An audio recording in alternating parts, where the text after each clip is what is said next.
রবিবাবু, আমি তোমাদের সেই সাধারণ মেয়ে। তুমি যে আমাকে নিয়ে অনেক লিখেছ, সাধারণ মেয়েদের দুঃখে ভরা কিস্সা, কবিতা। যে দুর্ভাগিনীকে দূরের থেকে পাল্লা দিতে হয় অন্তত ৫-৭ জন অসামান্যার সঙ্গে, অর্থাৎ সপ্তরথিনীর মার, আমি ওই সাধারণ মেয়ে। তোমার কবিতা আর গল্পগুচ্ছে পাতায় পাতায়, শিলাইদহের ঘাটে, গ্রামের উঠোনে আমার কথাই তো ছড়িয়ে রয়েছে। অনেক লিখেছ, কিন্তু তোমরা কেউই আমাকে জিতিয়ে দিতে পারোনি তখন। ইতিমধ্যে কেটে গেছে ৭৬ বছর।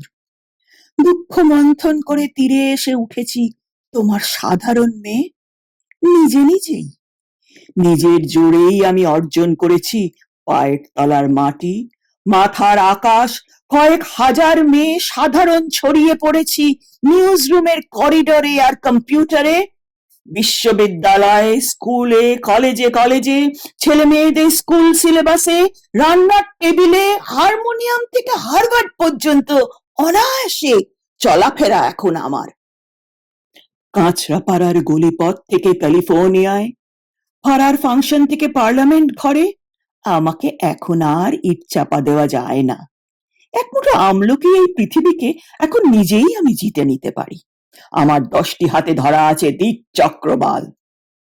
ঘর ও বাহির থেকে প্রেম প্রতারণা, স্বামী শাশুড়ির থেকে বিষ্ণু উষ্ণায়ন, ছোট পরিবার থেকে বড় কাজে টানা ও পোড়েন, নিপুণ সামলে নিয়ে আমি দশভুজা। মালতী এখন আর হারিয়ে যায় না কোনো এক নরেশের উপেক্ষার মেঘে। রবিবাবু, দেখো, তোমার এই সাধারণ মেয়ে অসামান্য হয়ে উঠে ভাবাচ্ছে তোমাকে।